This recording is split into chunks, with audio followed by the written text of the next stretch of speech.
Well, hello again, Cove Church. Happy summer to you. I'm so glad to continue our series today, a series we're calling Table Talk, just operating from this premise that good things happen around tables. And today we get to talk about the table of transformation. I don't know about you, but summertime always reminds me of how much I love a good road trip. It always happens in the summer, it seems like. And I think the best part of a summer road trip is not what goes right, but what goes wrong. It's the journey getting there that you always remember. I can remember driving to a place in Idaho when the kids were a little bit younger, quite a bit younger. And it was a very winding road. And so Isaac was not having it, and he began to throw up. And he threw up every 10 minutes for like 2 hours. We would just pull over. It just got to be so normal, like, yep, throw up, okay, let's go another 10 minutes, pull over, throw up. It was like that. That was the way we went the entire way up these winding roads in the mountains. And then, to top things off, I recall watching a small animal come out in front of the truck ahead of us as I was following. He made it under that tall truck, and I looked at him, and he was a skunk, and he was like, wow, I made it, I survived. And it was that very skunk that I nailed right in our back tire, exploding skunk smell into our vehicle. So now we've got vomit on one side, skunk on the other, and we make our way into the town we're supposed to be staying in. It's dark, it's nighttime. We were far later than we thought we were going to be. And of course, we get pulled over by a police officer because we had so much loaded in our trunk, that our car was elevated. He thought our brights were on. They weren't. We were just elevated, pointing upward. And he came over to me and said, hey, how's it going? And I said, officer, can you smell that? That's how it's going. We got vomit on one side, skunk on the other. That's how it's going. That's a road trip. So it's always the journey that can be a lot of fun. But then there's the lodging of a road trip that can be the stuff of memory. Those times when the lodging doesn't quite match up to the pictures on the internet. I remember I was once so excited to go on this trip with friends. And I told them I've managed to get us a suite for a really, really good deal. It's a big room, big suite. It's going to be so fun to stay there. It's going to be so great. Look at these pictures. It looks terrific. We got there, and the bedding was so stained, we thought that someone from CSI was going to show up at any moment. And it was so bad that we didn't even sleep in the beds. We slept on the floor because we believed it to be cleaner. It was a rough time. Strangely, nobody lets me pick the places we stay anymore. But I do know this. Those easy drives, those pleasant stays at clean, normal, uneventful hotels, those kinds of trips, they are not the stuff of memory. No, the stuff we remember is the rugged places. Those crazy stories, those I can't believe that happened kind of moments. That's the stuff that makes us smile. That's the stuff that makes a dent in our lives. That's the stuff that makes a memory. That is the stuff that changes us. And that's the real trick, right? Because we don't change that easily. And there is a part of us in life that I think just wants to say, hey, this is who I am. This is who I'm always going to be. That's just how it is. I'm locking it in. Yet it is the unexpected that snaps us out of that.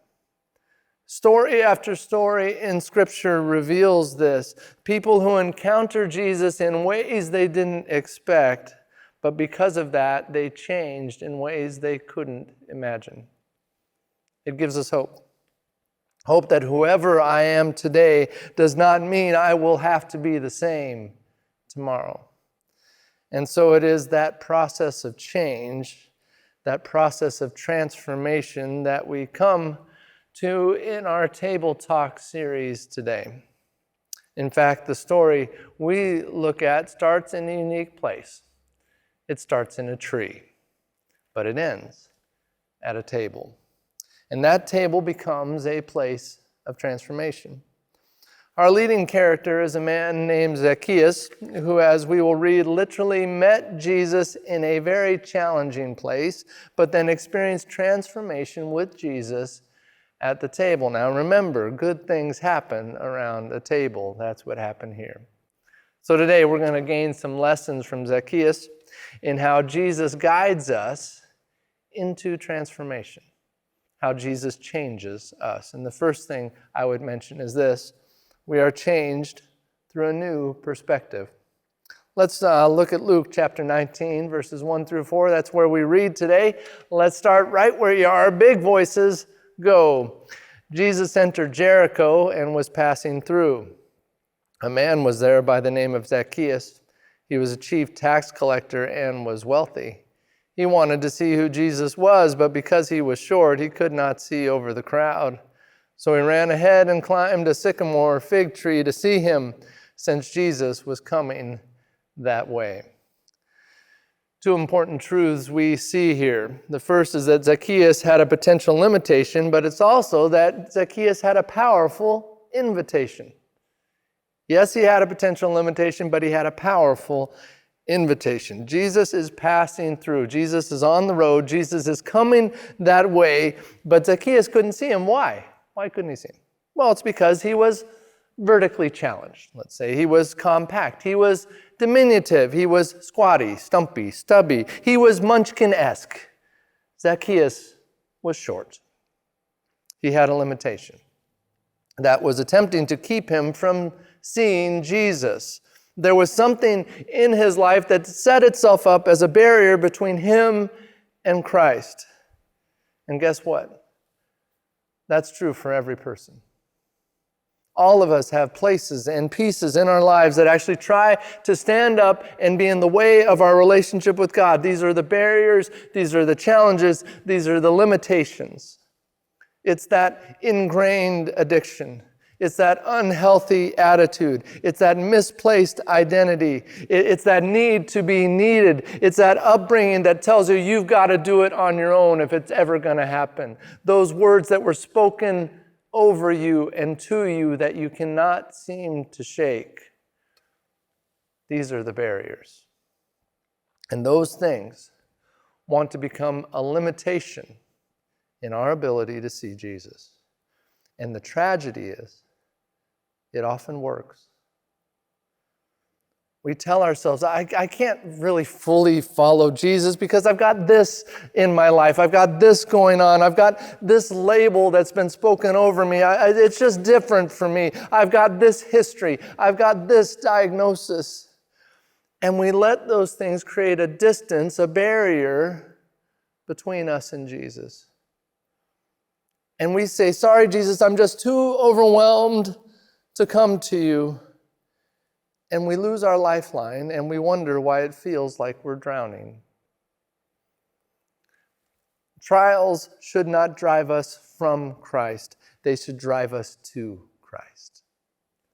That's the invitation.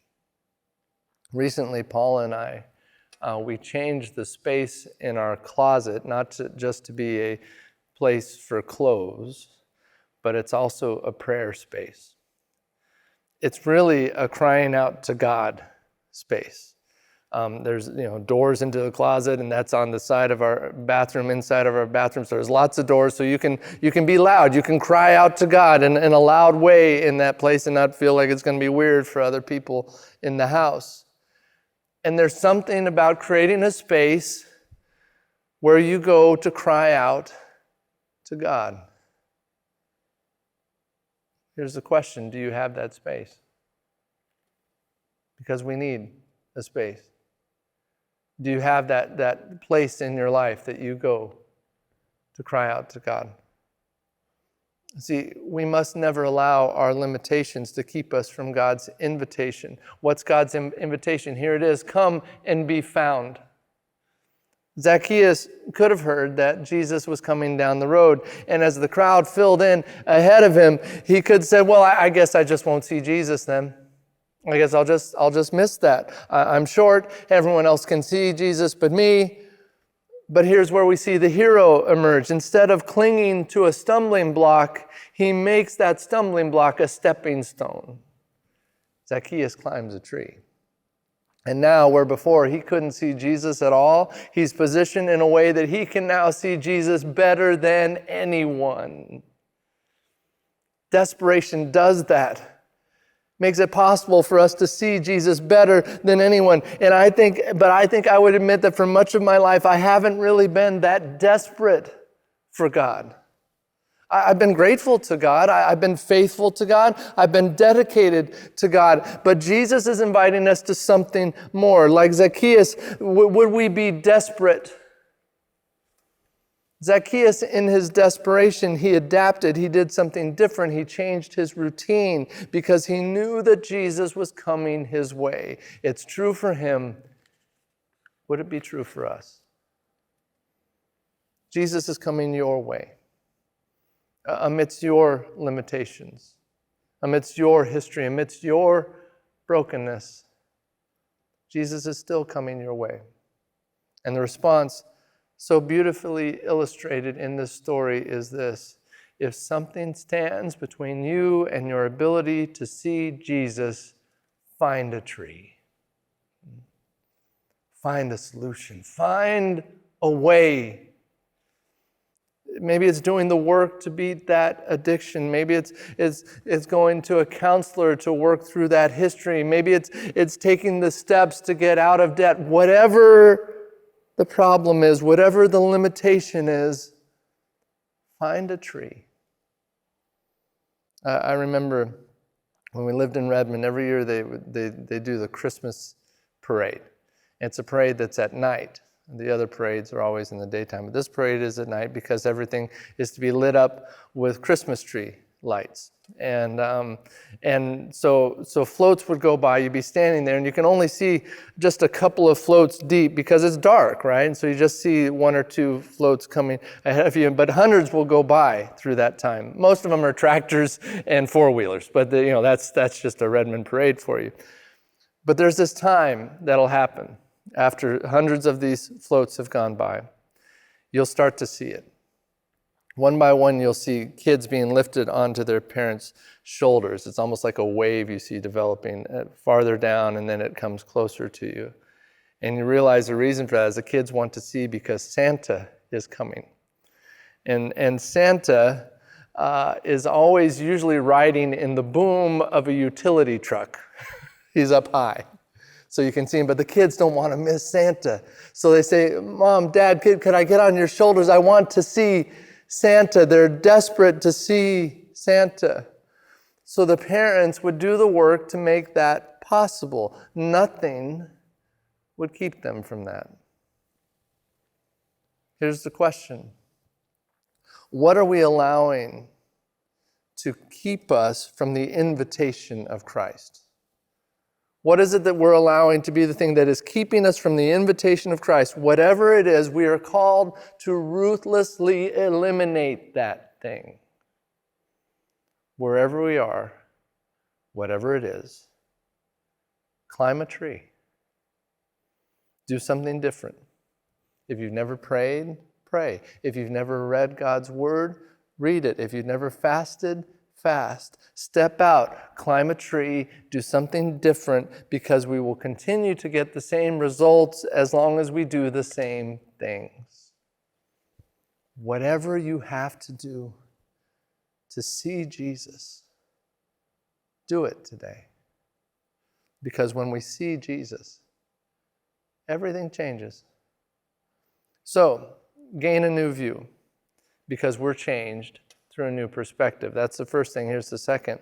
We are changed through a new partnership. Let's continue the passage. Luke 19, starting verse 5. Big voices go. When Jesus reached the spot, he looked up and said to him, Zacchaeus, come down immediately. I must stay at your house today. So he came down at once and welcomed him gladly. All the people saw this and began to mutter, he has gone to be the guest of a sinner.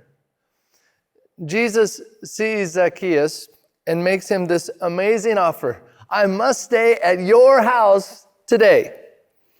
I love that phrasing. I must stay with you. How could I not stay with you? Why was it like that? Well, it's safe to say Zacchaeus showed Jesus a very genuine desire. Nothing will keep me from you, Jesus. I'm desperate for you. His response showed that he really wanted this above everything else. He desired to respond to the presence of Jesus more than anything. And that's important for this reason. We know God's love is tied to who God is, but experiencing that love is tied to who we are. We know that relationships are always two-way streets, aren't they? And so we get to respond. At times, I've said to Paula, maybe I'm leaving or something, and I've said, Paula, I love you. Now, Paula doesn't hear in one ear, and so I'm assuming this is why, but I would say, Paula, I love you, and there'd be no response. So I'm figuring she must not have heard me. So it's, Paula, I love you. Because you can't just leave the I love you out there hanging. It's got to be responded to, at least with a, hey, thanks, but hopefully it's with a I love you too. You can't just leave it hanging out there. It's like a high five that's unfived, unslapped. You just can't leave me hanging with the I love you out there. But that happens sometimes. It can become very awkward if it's just out there and there's no response. Just like a high five that's unslapped. It's awkward. Question is, how often is that true between us and God? God is over and over saying, I love you. God is over and over saying, high five, but we're not responding. This is the tension between God finding us and our willingness to be found. We see it in the book of Hebrews. We're told God rewards those who earnestly seek him. In the book of Jeremiah, God says, you will find me when you seek me with your whole heart. In the book of Matthew, for everyone who asks receives, the one who seeks finds, and the one who knocks, the door will be open. Relationship with God is not just a passive understanding, it's an active partnership saying, God, I want to be found. That's what we see here. Jesus sees Zacchaeus seeking him, and Jesus' response is to say, I'm coming to your house for dinner. I'm going to your place. Suddenly, Zacchaeus has a new friend, and that's a big deal because everybody hated Zacchaeus. Everybody. As a tax collector, he was seen as the ultimate sellout to Rome, a betrayer of his people. His sin was so specific that it is often listed separately in Scripture. You'll see this phrase all the time, that Jesus hung out with tax collectors and sinners. Tax collectors and sinners.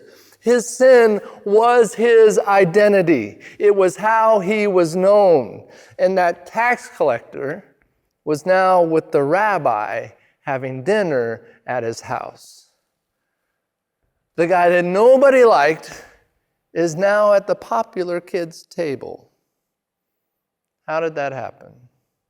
It happened because Jesus refuses to let anything keep him from those who are willing to be found. Jesus is showing us that even a person whose identity is defined by their sin is still able to meet God in friendship at the table. That they are not disqualified from relationship with God. Jesus is revealing that the things we often see as barriers to God's love can become yet another opportunity for God's love. And maybe this happened for Zacchaeus because more than just about anyone else, he understood the value of a good partnership. And here's what I mean. Zacchaeus knew he wasn't enough. Zacchaeus knew he wasn't godly. Zacchaeus knew he wasn't whole. He was told that every day of his life. But something in him knew that the presence of Jesus could change all of that. And so I love how Jesus does this. Jesus offers Zacchaeus relationship, meaning let's go have dinner. And that relationship leads to redemption. We usually reverse that, don't we, right? in our way with God. We first get redeemed by God, and then we can have relationship. But here we see Jesus first offer relationship. Let's go have dinner. And then we see redemption. First friendship, then forgiveness. And that feels weird to us. It seems like we should get all cleaned up first, right, with God, and then we can take a seat at God's table. But that's not what happened here. That's the invitation.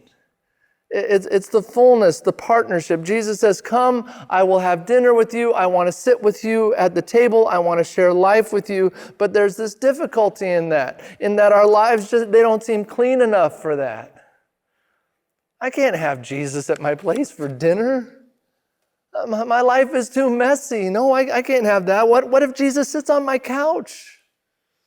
Ever look under your couch cushions? Oh, it's scary under there. The stuff you find when you lift the couch cushions, just don't do it. It's scary. You find like a spoon that had peanut butter on it at one time. You'll find 3 dirty socks. None of them match each other. We don't know where any of the matches are. You'll find pens. You'll find popcorn. You'll find potpourri. You'll find the hamster you lost last week. Oh, there he is. Look at that. What if Jesus looks under the couch cushions of my life? I'm here to guarantee you Jesus does exactly that. And when we're surprised by what we find there, Jesus never is. Jesus always knew what was under those cushions. But here's the great thing about Jesus. Jesus is a good friend, and good friends don't care about what's under the couch cushions. In fact, good friends help you clean up under there. Good friends are the ones, you know them, they're the ones that stay and do the dishes with you after the party's over. They get the vacuum, they lift the cushions, they get the popcorn out, they find the matches to the socks, they clean off the peanut butter spoon, they dust off the hamster and set him free. Jesus does all of that and more in my life because Jesus wants to be the friend that is closer even to us than a brother or a sister. Messy houses don't scare Jesus, nor do messy lives. In fact, Jesus is in the business of meeting us in that mess. And he's asking you, can I come to your house for dinner? All you have to do is say yes. Because we are changed through a new partnership. That's the second thing. Here's the last thing. We are changed through a new priority. Finish out the passage, Luke 19, starting verse 8. Go. But Zacchaeus stood up and said to the Lord, look, Lord, here and now I give half my possessions to the poor, and if I have cheated anybody out of anything, I will pay back 4 times the amount.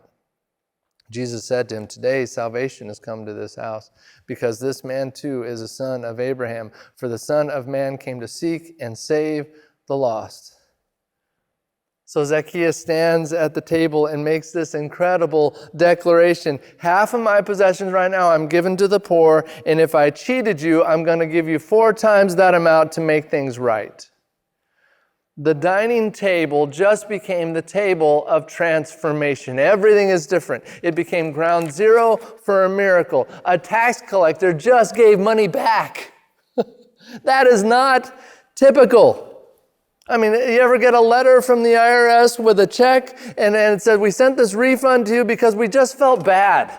We just felt bad about taking the money, so we just sent you this refund. We just felt bad about it. It just didn't seem right, so we sent you this money. No, that's a rare thing. That happened because Zacchaeus discovered a very simple and profound truth, and it's this. When I allow Jesus to come into my house, he has the ability to change my heart, to change my motives, to change what matters to me, to bring life to the places in me that are dead. That's what happened to Zacchaeus. Before Jesus was in his house, he was just a cheater. He just used to exploit people all the time. But he let Jesus into his house. He let Jesus join him at the table, and the result was transformation. When we really let Jesus come into our lives, a process of transformation begins. That I'm not the same. I speak differently. I think differently. I live differently. I see changes maybe in my temper or in my relationships or in how I view others or in how I approach money or in how I approach sex. It all gets changed at the table with Jesus. And it's not always overnight. Some of it is a process, but the truth is this. The more time I spend with Jesus at the table, the more who Jesus is comes out of me. Personal transformation is always a mark of time spent with God at the table. And eventually here, a new priority emerges. And here's the priority for Zacchaeus. God's kingdom come, God's will be done on earth as it is in heaven. That's what happened with Zacchaeus. There was a worldview shift that took place in his life. His dealt with money. He realized I'm not to be a consumer of God's resource. Instead, I'm supposed to be a conduit of God's resource. Now, it might be something like that for you when you sit with Jesus at the table, or it might be something else. But all of it came from the table. The priorities changed at the table, and that's the promise for us. We are told that when we seek God's kingdom first, that everything else will be added to us. The problem for us is that we can easily seek a lot of other things first that are not God's kingdom. And that has a way of stunting our growth. You know, I go to a boot camp-oriented gym. And it's good for me because when I was on my own, just going to a gym and training myself, I was a very gracious trainer to myself. I was a very compassionate and understanding trainer to myself, and I would say to myself, I really don't like doing burpees. I really don't want to do burpees. And as trainer self, I would say, you know what? You shouldn't have to do burpees. You're fine. You're good. You don't need to do burpees. You're fine. And I would say, I don't want to do pull-ups today. Oh, yeah, you're right. You shouldn't have to do that. And so trainer me would say, oh, you're good. Take a break. Have an ice cream. It'll be good. Take it easy. But now I have a trainer who is not me. And I get there, and he says, I want you to do burpees. And I say, I don't like to do burpees. And my trainer says, I don't care. And so I do them. Because in that moment, I allow the trainer's voice to be greater than my own. He says, I want you to do box jumps. I said, I don't like doing box jumps. He says, do them anyway. And I do them. Because in that moment, I allow my trainer's voice to be greater than my own. When he says, do pull-ups, I say, I don't like doing pull-ups, but I do them. Why? Because in that moment, I allow my trainer's voice to be greater than my own. Walking with Jesus is to say in every moment, Jesus, I want your voice to be greater than my own. I seek your kingdom first. The road of faith is built every time I say to God, your will, not my will. Your way, not my way. That is faith. Believing that as I respond to God in this unseen moment of decision, that the result will be a lasting and visible expression of God's plan. But for that to happen, I have to put God first. I have to put his voice first, priority, because we are changed through a new priority. I'll wrap up with this. There's a famous missionary to China. His name is Hudson Taylor. And he was on a sailing vessel at one point in his life, and it neared a very narrow channel. And as it was nearing this channel, there was a knock on his stateroom door. He was just in his room. And he opened it, and there, to his surprise, stood the captain of the ship. Captain said, Mr. Taylor, we have no wind right now, and we are drifting towards an island where the inhabitants are cannibals. It's a bad situation. We do not want to run aground there on this island. We're all a little bit unnerved by this. Hudson Taylor asked, well, what can I do to help? Well, the captain said, I understand that you believe in God. Hudson Taylor said, yes, I do believe in God. The captain said, well, I want you to pray for wind. All right, Captain, Hudson Taylor said, I will absolutely pray for wind, but you must first set the sail. The captain said, well, that's ridiculous. There's not even the slightest breeze out. You don't set the sail when there's no wind out. The sailors will think I'm crazy. No, I can't set the sail. Oh, you just got to pray for wind, and then when the wind comes, we'll put up the sail. And Hudson Taylor said, I'm sorry. If you don't set the sail, I won't pray for wind. And finally, because of Taylor's insistence, the captain agreed.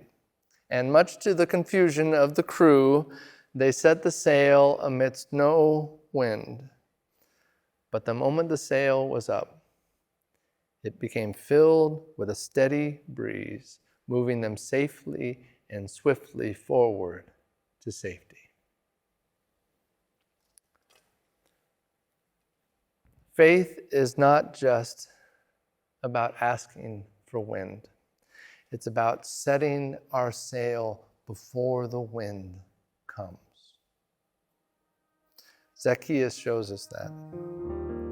He in some way said, I will act in accordance with my belief. And for him, it was saying, you know what, I'm going to act today knowing that God is my provider, that God is my Savior, and his actions that day reflected that truth. Zacchaeus gained a new perspective and experienced a powerful partnership and made God his first priority. He set his sail there and allowed Jesus to bring about a wind of change. Will we do the same? There is a challenge for each of us in this. Will we settle to just stay where we are? Or will we accept the invitation of Jesus to join him at the table of transformation? And if we would say yes, we will watch Jesus surprise us with his guidance, his friendship, and his life. With that, let's pray.